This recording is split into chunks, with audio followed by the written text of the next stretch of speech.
আজকে আমরা শতকরা অধ্যায়ের অঙ্ক করব। প্রাথমিক স্তরের কয়েকটা অঙ্ক করি। প্রথমে শতকরা অধ্যায়টা বিভিন্ন চাকরির পরীক্ষায় ভীষণ গুরুত্বপূর্ণ। এই অধ্যায় থেকে প্রশ্ন তো আসেই। এই শতকরা সেন্স দিয়ে অন্যান্য যে কোনো চ্যাপ্টারের অঙ্ক করতে হতে পারে, অন্যান্য যে কোনো চ্যাপ্টারের সঙ্গে শতকরা যুক্ত থাকতে পারে। তাই শতকরা অধ্যায়ের অঙ্কগুলো আমাদের খুব ভালোভাবে জেনে নেওয়া প্রয়োজন। শতকরা পার্সেন্টেজ, এই চিহ্নটার মানে হলো, এই চিহ্নটার মানে কি? এই চিহ্নটার মানে হলো একের একশো। একের একশো যদি বলা হয়, এখানে আরেকটা জিনিস আমাদের জেনে রাখা প্রয়োজন।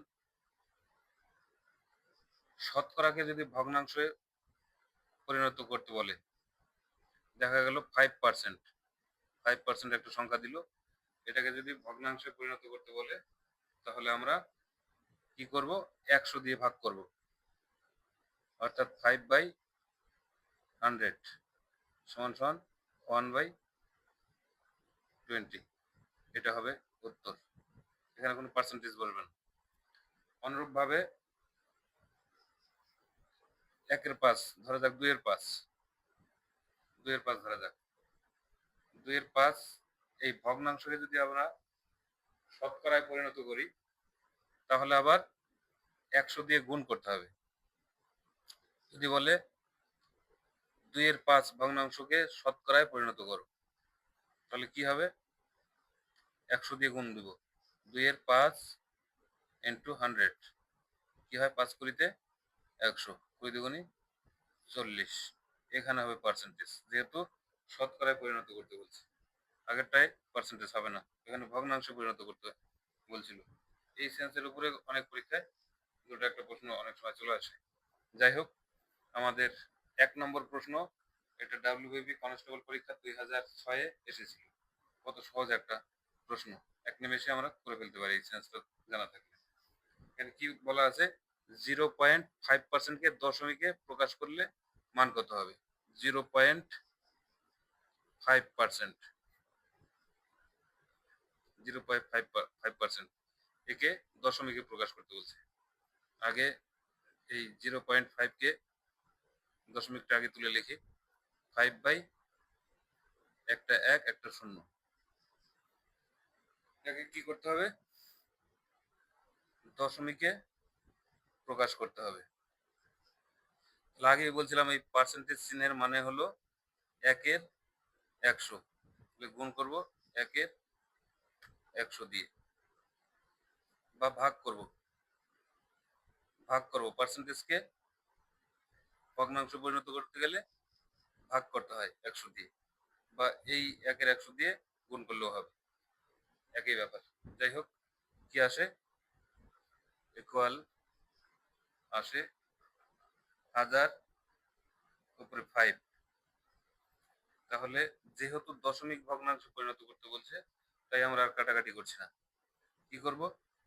1 2 3 ঘর পর দশমিক হবে উপরের সংখ্যা, কিন্তু উপরের সংখ্যা তো একটাই আছে, তিনটে সংখ্যা নাই। তিনটে সংখ্যা আমরা বানিয়ে নেব শূন্য দিয়ে।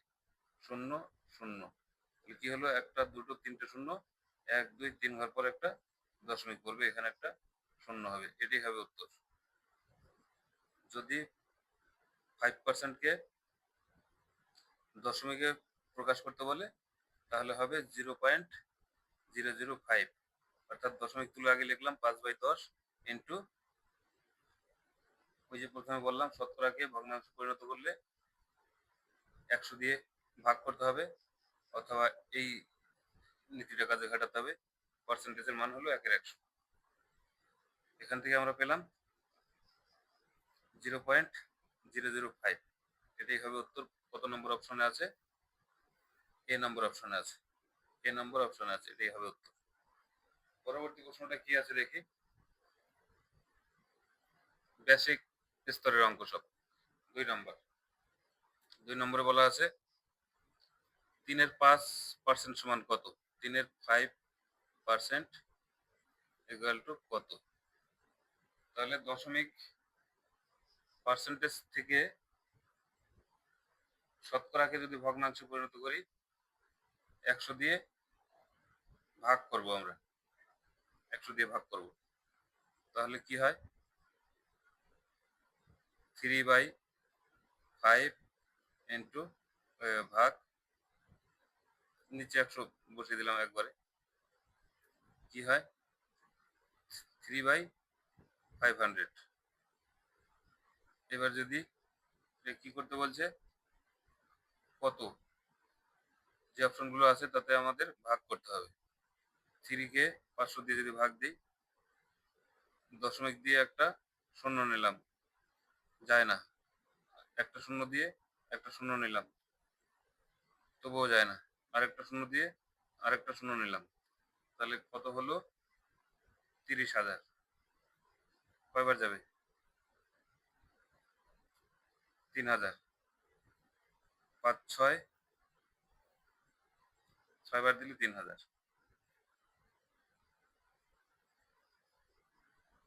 তাহলে দশমিকের আগে একটা শূন্য দিতে হয়, তাহলে কি হবে উত্তর, 0.006, এটাই হবে উত্তর। কত নম্বরে অপশনে আছে, বি নম্বর অপশন আছে 0.006। পরবর্তী অঙ্ক কি আছে, 0.75 এর সমতুল্য কোনটি, 0.75 এর সমতুল্য কোনটি।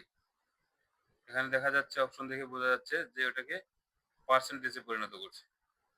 তাহলে এটাকে এই ভগ্নাংশ, এটাকে আমরা আগে ভগ্নাংশে পরিণত করি, ইকুয়াল টু কি হয়, 75/100। একটা দশমিকের জন্য একটা এক, দুটো সংখ্যা আছে, দুটো শূন্য। এটাকে শতকরায় যদি পরিণত করি, ভগ্নাংশকে শতকরায় পরিণত করতে গেলে 100 দিয়ে গুণ করার কথা বলছিলাম। ভগ্নাংশকে ভগ্নাংশকে যদি শতকরায় পরিণত করি, তাহলে 100 দিয়ে গুণ করার কথা বলছিলাম। তাহলে 100 দিয়ে গুণ করলে 100 কেটে যায়, ইকুয়াল টু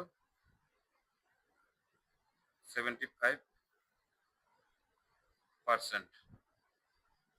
75% কত নম্বর অপশন আছে, 7.5%, 75, 750% নাই। তাহলে ডি নম্বর অপশন হবে উত্তর, নন অফ দিস, কোনোটি নয়। 4 নম্বর অঙ্কটা দেখি।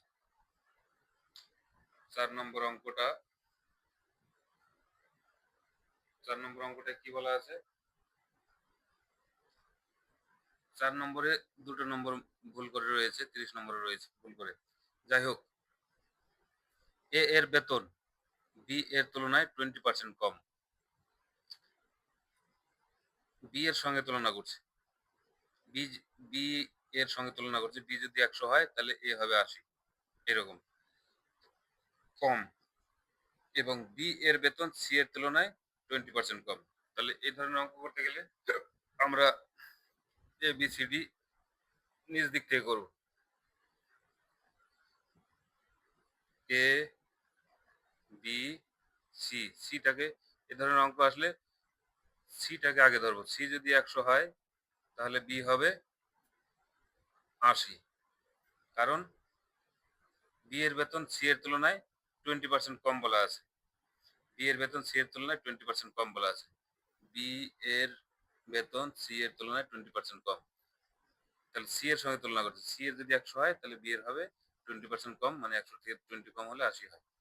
এবার এ এর সঙ্গে কি তুলনা আছে, এ এর বেতন বি এর তুলনায় 20% কম, বি এর যা বেতন হবে তার 20% কম হবে এ এর বেতন। তাহলে এর 20% কম কত হয়, 100-র মধ্যে কম, কোথায় করি, 100-র মধ্যে কম, এক সেকেন্ড আমি একটু চেঞ্জ করে, বি এর বেতন যা হবে তার 20% কম হবে এ এর বেতন, তাহলে 80 এর 20% কম হবে এ এর বেতন। কিভাবে বের করব, এ যদি 100 হয়, বি যদি 100 হয় তাহলে এ হবে 80, বি এর মান তো আছে 80, তাহলে 80 যদি হয় বি এর মান যদি 100 হতো তাহলে এ এর মান হতো, বেতন হতো 80 টাকা। তাহলে বি এর মান যেহেতু 80 টাকা আছে, এর মান, এর বেতন কত? তাহলে 80/100 ইন্টু 80। ক্লিয়ার হলো না? আরেকবার বলি। বি এর বেতন যা হবে তার থেকে 20% কম হবে এর বেতন। তাহলে বি এর বেতন তো আছে 80, এর 20% কম হবে এর বেতন। সেটা কিভাবে বের করবো? যদি বি এর বেতন 100 টাকা হতো তাহলে এর বেতন হতো 80 টাকা। তাহলে বি এর বেতন যদি 80 টাকা হয় তাহলে এর বেতন হবে 80/100 ইন্টু 80। দুইটা শূন্য, দুইটা শূন্য কেটে গেল, 8 64 টাকা। আমাদের অঙ্ক 90% করা হয়ে গেছে। এবার আমরা তুলনা করব। সি এর বেতন 100 টাকা, বি এর বেতন 80 টাকা, এ এর বেতন 64 টাকা। এবার কি বলা আছে অঙ্কে? এ এর বেতন সি এর তুলনায়, সি এর সঙ্গে তুলনা করছে, এখানে খেয়াল করতে হবে। এ এর বেতন সি এর তুলনায় কত শতাংশ কম? সি এর বেতন আছে, সি এর বেতন আছে 100 টাকা, আর বি এর বেতন আছে 64 টাকা। তাহলে কত কম? 100 থেকে 64 বাদ দিলে কত থাকে? 36। এখানে যেহেতু 100 আছে তাই পার্সেন্টেজ করাই আছে। 100-র মধ্যে 36 টাকা কম। এটাই হলো উত্তর। 36 আছে কত নম্বরে? D number option. D number option 36% কম। এরপরে আরেকটা অঙ্ক আছে। আর নেই, আজকে অনেক রাত হয়ে গেছে, এখানেই থাক আজকে। এর পরবর্তীতে আমরা শতকরা অধ্যায়ের ক্রমশ বিস্তারিত এবং ধীরে ধীরে গভীরের দিকে যাব। শতকরা অধ্যায়টা খুবই গুরুত্বপূর্ণ। আমরা চেষ্টা করব অধ্যায়টা যত সম্ভব হৃদয়ঙ্গম করে নেওয়ার জন্য। গুড নাইট, শুভরাত্রি সবাইকে।